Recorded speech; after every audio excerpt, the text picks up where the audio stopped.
Oke guys, welcome back again. Pada kesempatan kali ini kita akan membahas tentang 6. Jadi untuk kali ini 6 saja. 6 barang yang paling dicari-cari oleh para kolektor. Tapi ini bukan kategori barang antik guys, tapi barang-barang yang memiliki khasiat-khasiat khusus atau yang memiliki aura-aura mistis atau apalah. Tapi yang jelasnya barang ini sangat populer di seluruh wilayah Republik Indonesia, di mana apalagi di daerah-daerah yang masih kental dengan kepercayaan-kepercayaan supranatural atau juga yang berhubungan dengan kebudayaan, maka begitu banyak orang mencari hal-hal seperti ini. Tetapi dari sudut pandang budaya dan di sudut pandang ilmiah pun patut kita kaji. Nah, barang-barang apa saja kah itu? Jadi langsung saja kita bahas satu persatu. Yang pertama adalah yang disebut dengan bulu perindu, atau dalam bahasa Latinnya itu disebut dengan Holtumochoa. Jadi inilah yang sedang santer-santernya dicari-cari oleh orang-orang di dunia nyata dan di dunia maya. Nah, ini adalah penampakan dari bulu perindu. Ini bulu perindu yang sudah bertalian atau saling mengikat satu sama lain. Sedangkan yang satu ini adalah bulu perindu dalam penampakan yang asli. Oke, jadi sebelum kita membahas lebih lanjut tentang bulu perindu ini, kita cari tahu dulu. Nah, di sini dikatakan bahwa jenis bambu yang banyak bulu perindu ini banyak ditemui di semenanjung Malaysia. Jadi guys, jika Anda berada di daerah yang jauh dari wilayah Kalimantan atau Anda tidak tinggal di Kalimantan, Anda tidak usah susah-susah mencari bulu perindu. Orang berkata bulu perindu ini sangat sukar dicari karena memang harus menggunakan ritual khusus puasa atau apa, pati geni atau pantangan-pantangan atau bertapa atau apa. Sebenarnya jawabannya bukan karena memang Anda harus mendapatkan melalui cara tersebut. Jawabannya adalah karena bambu ini tidak ditemukan di banyak tempat. Dia hanya ada di wilayah-wilayah tertentu seperti di semenanjung Melayu. Jadi jika Anda bertapa di wilayah Sulawesi, jangan bermimpi Anda bertemu dengan bulu perindu. Mungkin Anda akan bertemu dengan snake in the jungle. Tapi tidak usah khawatir guys, don't worry alias jangan khawatir, karena bulu perindu ini pun dijual di toko-toko online. Kenapa dia dijual? Karena memang banyak di wilayah Kalimantan dan semenanjung Melayu itu bulu ini banyak. Ini penampakan dari foto bulu perindu. Nah, apa sih sebenarnya kegunaan dari bulu perindu ini sampai banyak dicari-cari orang, terutama bagi mereka yang masih masa muda, yang masih ingin mendapat pacar yang cantik secantik-cantiknya. Jadi dikatakan bahwa caranya adalah mencari 2 bulu perindu dan meniup pada ujung-ujungnya tersebut sampai bulu perindu itu pun terputar atau menyatu seperti pada gambar ini, dan sambil membayangkan gadis yang Anda idam-idamkan, maka dia akan jatuh cinta kepada Anda. Nah, kalau hal perasaan-perasaan cinta, silakan Anda mencoba sendiri. Bayangkanlah gadis yang Anda sukai dan sambil Anda memegang bulu perindu ini meniup-niup. Dan jika memang itu menjadi kenyataan, berarti memang Anda memiliki iman yang dapat diandalkan. Oke, kita lanjut dengan items yang kedua. Oke, kita lanjut pada item yang kedua. Tapi sebelumnya jangan lupa untuk mensubscribe untuk mendukung channel ini supaya dapat lebih berkembang. Oke, yang kedua adalah yang dikenal dengan mustika rantai babi. Jadi kalau Anda melihat gambar di sini guys, ini adalah orang Kalimantan yang menggunakan mustika rantai babi, dan dia sedang melakukan aksi melukai dirinya sendiri namun tidak mempan. Seperti dikatakan di sini bahwa untuk mendapatkan mustika rantai babi ini, Anda harus berburu babi hutan. Jadi berburu babi hutan di mana guys? Ya di mana aja. Jika Anda menemukan babi hutan, silakanlah coba-coba Anda mencari, siapa tahu ada rantai babi di giginya itu. Jadi bentuknya ini guys bukan bentuk rantai, tapi posisinya ini seperti rambut. Jadi sebenarnya ini semacam gejala alamiah yang ada di taring dari babi tersebut, gigi babi tersebut. Nah, jika Anda perhatikan gambar yang ini lebih jelas guys. Ini digunakan oleh seorang wanita di saat dia melakukan aksi memotong-motong, ngiris-ngiris tubuhnya sambil menggunakan. Jadi ini adalah seorang gadis asal Kalimantan. Jadi kalau kita perhatikan di sini guys, mustika rantai babi ini seperti rambut. Dan posisinya itu sebenarnya ada di wilayah dari taring babi tersebut. Nah, di sini kalau Anda melihat ini posisi rantai babi ini, dilihat di anak panah ini, dia ada di wilayah sini guys, di wilayah rahang babi. Jadi ini adalah babi hutan. Jadi seperti Anda ketahui bahwa babi hutan ini mengejar manusia. Jadi jika Anda ingin mencari rantai babi, Anda harus siap-siap untuk mengorbankan jika Anda tidak menjadi korban gigitan gigi babi. Haruslah berhati-hati. Dan alangkah baiknya dalam rangka mencari rantai babi guys, Anda harus sudah memiliki ilmu kebal agar supaya Anda tidak mempan digigit oleh taring babi. Di sini dikatakan bahwa rantai babi ini memiliki khasiat, yaitu ilmu kebal yang sangat kebal. Jadi dikatakan oleh para pakar-pakar spiritual bahwa saking kebalnya Anda jika menggunakan rantai babi ini, bahkan Anda tidak mempan oleh senjata jenis apapun, tapi Anda tidak kebal dengan buku hutang. Jadi hanya itu anti dari rantai babi. Nah, namun oleh seorang spiritualis kejawen asal Jawa, yaitu yang bernama Ndoro Panji, sesepuh keraton Surakarta, ilmu ini tidak bisa dipakai keluar dari Kalimantan. Jadi ingat guys, ilmu-ilmu yang kuat seperti ini itu tidak bisa dipakai keluar dari Kalimantan karena bisanya akan hilang.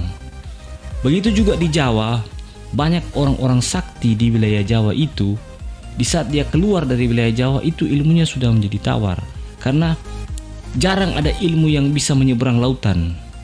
Sehingga jangan heran kalau ada orang-orang yang mau menjual mustika. Misalnya Anda berada di wilayah Maluku dan Anda mendapatkan banyak mustika, lalu Anda membawanya ke Jakarta untuk diuji coba, maka mereka akan melihat bahwa benda tersebut sudah mati. Sebenarnya bukan mati, tapi karena kodam yang ada di situ itu tidak bisa menyeberang lautan, tidak kuat. Nah, itu kalau kepercayaan atau mistik-mistik yang berasal dari hal-hal sifatnya seperti ini. Ya, begitulah. Berbeda dengan mistik-mistik daerah atau yang sifatnya tradisi atau budaya atau kekayaan budaya, di mana kalau leluhur Sangihe itu merantau keluar dari Sangihe itu, malahan ilmunya semakin kencang karena orang Sangihe tidak menggunakan hal-hal seperti ini. Mereka menggunakan bahasa dan doa-doa, dan semakin Anda keluar dari Sangihe, semakin Anda kebal. Jadi bagi Anda orang Sangihe, usahakan Anda menggunakan doa-doa. Apakah Anda berdoa kepada Nggonarangi atau dengan kepercayaan Anda masing-masing, yang penting Anda yakini Anda akan lebih kebal daripada menggunakan rantai babi ini. Dan bahkan Anda lebih kebal dari debt collectors. Sedangkan yang ketiga adalah diduduki oleh posisi jenglot, yang dalam bahasa ilmiahnya disebut dengan figur humanoid, berukuran kecil kira-kira 10-17 cm, berkulit gelap seperti mumi, bertaring, mencuat, serta memiliki rambut dan kuku yang panjang. Jadi kalau di wilayah-wilayah Maluku sampai dengan Kepulauan Sangihe dan Minahasa, hal ini orang sini menyebutnya dengan kata, orang lokal menyebutnya dengan kata mandariki atau bahiki. Jadi menurut kepercayaan orang-orang lokal, orang-orang timur, bahwa ini adalah mumi dari para leluhur-leluhur zaman dulu yang saking saktinya mereka itu tidak bisa dimakan oleh tanah, sehingga mereka menjadi mumi. Tetapi kalau zaman sekarang ini, banyak penjual-penjual itu yang memalsukan hal-hal seperti ini. Itu adalah semacam mumi yang berasal dari kelelawar ataupun tikus yang mereka ramu sedemikian rupa untuk menipu para pembeli. Jadi benda yang asli, yang jenglot yang asli itu sukar ditemukan guys, karena dia hanya menampakkan diri pada keturunannya sendiri. Jadi jangan bermimpi kalau ada orang mau menjual hal-hal seperti ini kepada para pembeli. Dia tidak akan bisa dijual, dia pasti akan kembali. Oleh karenanya jika Anda ada cita-cita mencari-cari peruntungan untuk hal-hal seperti ini, janganlah. Karena hal-hal seperti ini memiliki gangguan-gangguan. Karena dia hanya akan datang kepada orang yang dia ingini. Oke, kita lanjut. Nah, sekarang yang keempat, ini yang disebut dengan mustika kelapa. Jadi mustika kelapa ini sangat terkenal. Dan dia lebih masuk akal dan lebih mudah untuk ditemukan bagi orang-orang yang rajin tentu saja membelah kelapa. Jadi di sini coba Anda perhatikan di sini bahwa ini adalah sebenarnya adalah semacam buah kelapa, tetapi dari sebagian ini ada bagian-bagian atau buah kelapa yang mungkin karena proses alamiah dia mengeras. Nah, jika ada proses-proses yang mengeras ini pada buah kelapa ini, itulah yang orang mengambilnya dan menjadikannya sebagai mustika. Disebut dengan mustika kelapa yang sangat terkenal. Hampir sama terkenalnya dengan mustika ratu. Nah, di sini dikatakan bahwa khasiat dari mustika kelapa ini yang pertama, yang paling banyak dicari orang, anti racun. Jadi racun apa saja, apakah racun itu oleh racun santet atau racun-racun kimia, dikatakan anti racun. Sehingga cara mengujinya pun adalah meletakkan racun-racun tertentu dan dimasukkan ikan. Jika dalam beberapa detik ikan tidak mati, berarti mustika itu asli. Nah, hal tersebut guys, tentu saja adalah hal-hal yang sifatnya konyol. Janganlah Anda mempraktekkan mustika ini, mustika kelapa ini dengan menaruhkan racun pada tempayan lalu mungkin Anda meminumnya. Itu gila namanya. Jadi mustika ini adalah proses natural dari dalam kelapa itu sendiri, dan tidak selamanya dia harus seperti itu, seperti mencobanya di piring yang ditaburi dengan racun. Karena hal itu sudah bertentangan dengan logika. Jadi jika Anda menemukan mustika kelapa seperti ini, simpan saja. Karena dia memang memiliki khasiat membuat orang yang istilahnya petani kelapa tersebut akan memiliki panen yang melimpah, sehingga meningkatkan kesejahteraan. Jadi lebih masuk akal kan? Oke. Ada juga yang mengatakan anti senjata tajam dan anti segala macam. Ada yang juga mengatakan bahwa mustika ini adalah penglaris. Ada juga mengatakan bahwa jika Anda ingin mengetes kemampuan khasiat dari mustika ini, bahwa genggamlah mustika tersebut dan irislah diri Anda dengan silet atau sermes. Dan jika Anda luka, berarti Anda kurang yakin. Apakah seperti itu cara Anda menguji mustika? Tentu saja tidak. Jangan melawan logika Anda menguji hal-hal ini dengan cara-cara yang konyol. Tapi jika Anda menemukan hal-hal ini, gunakanlah sewajarnya. Ada teman saya yang menemukan mustika kelapa ini dan dia bertanya kepada saya, apa yang harus saya lakukan untuk membuktikan ini asli? Saya berkata kepada dia, coba Anda pakai itu dan Anda meloncat dari tower Telkomsel. Pasti Anda akan mampus. Ya iyalah. Jadi jangan melakukan hal yang konyol untuk hal tersebut. Saya katakan kepada dia, gunakanlah itu karena itu adalah proses alamiah. Maka di saat Anda mengurus kebun kelapa Anda, percayalah pasti buahnya akan melimpah dan Anda akan sejahtera. Dan tidak salah guys, 5 tahun berlalu dia sudah dapat membeli kendaraan dan kehidupan keekonomiannya sudah meningkat dengan cara yang wajar. Dan saya berpesan bahwa jangan memperlakukan benda-benda tersebut secara mistis, tapi perlakukanlah hal tersebut secara wajar, anggaplah itu sebagai karunia. Nah, ini lebih masuk akal. Oke, you agree? Yang selanjutnya juga yang sangat terkenal di wilayah Jawa, tapi memang kalau bambu ini tidak terlalu terkenal di wilayah Sulawesi, tapi di wilayah Jawa dan Yogyakarta itu sangat terkenal, yang disebut dengan bambu petuk. Jadi bambu petuk ini bentuknya seperti ini. Jadi ruas yang bawah ini cabang bambu ini dan yang di atas itu saling ketemu. Ini juga ada gambar yang selanjutnya ini. Nah, bambu ini memang bagi Anda yang ingin mencarinya secara istilahnya secara terang-terangan agak sukar menemukan, karena meskipun bambu itu banyak, tapi untuk menemukan yang seperti ini memang diperlukan extra power. Kira-kira apa khasiat yang dikatakan di sini bahwa ini akan meningkatkan penglaris sebagai penglaris dalam dunia berdagang atau bisnis. Dan yang kedua bahwa dia memiliki aura untuk menolak bala. Jadi mengusir sifatnya hal-hal yang negatif dari dunia usaha-usaha dan juga menangkal santet. Jadi dikatakan bahwa para pengusaha-pengusaha ini mencari bambu petuk ini karena memang bambu petuk ini sesuatu yang sifatnya tidak terlalu mistis. Karena ini sifatnya adalah aura. Berbeda dengan yang sifatnya kayak jenglot atau apalah itu. Tapi kalau bambu petuk ini memang proses alamiah dan banyak dicari-cari orang.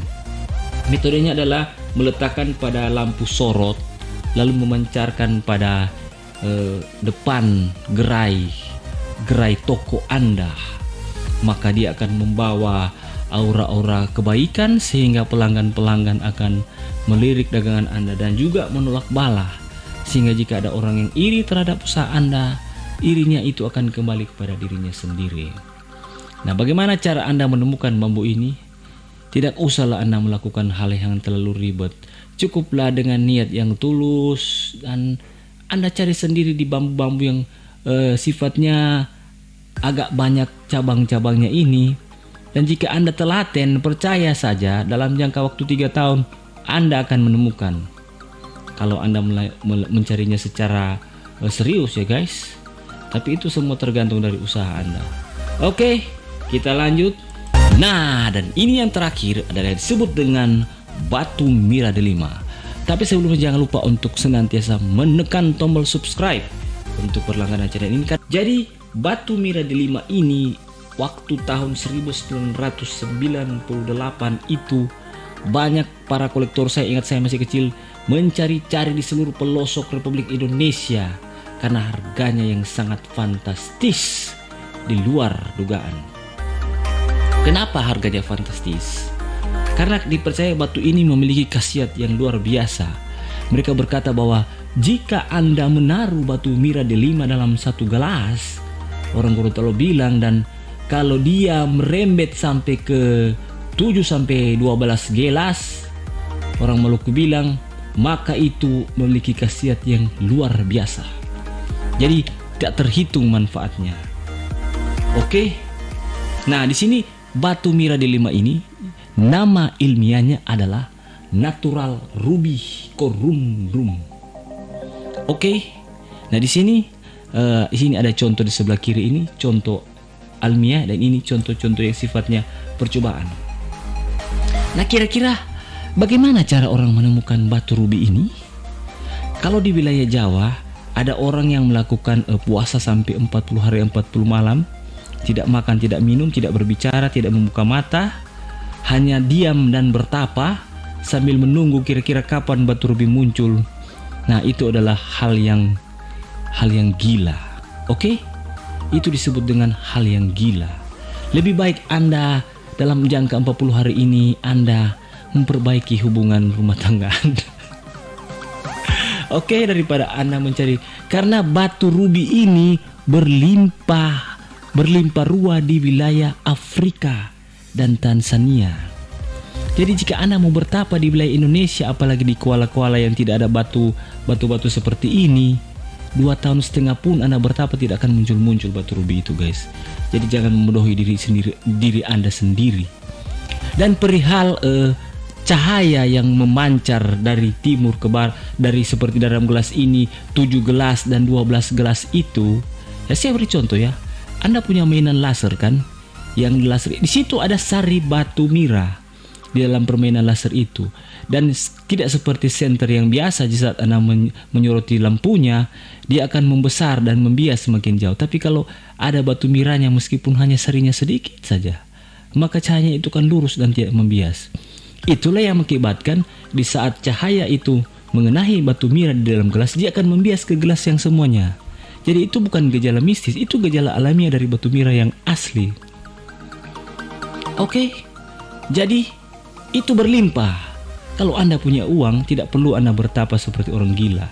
Anda cukup memesannya melalui, jangan melalui Lazada, tidak ada melalui Lazada, melalui kolektor yang asli melalui eBay, Amazon, bisa. Di sini dikatakan bahwa memang harganya mahal bin mahal. Di sini dibilang bahwa harganya itu 397 miliar. Nah, kalau orang Indonesia berkata 397 miliar gila. Syaratnya harus kebal, tidak. Syaratnya bukan itu guys.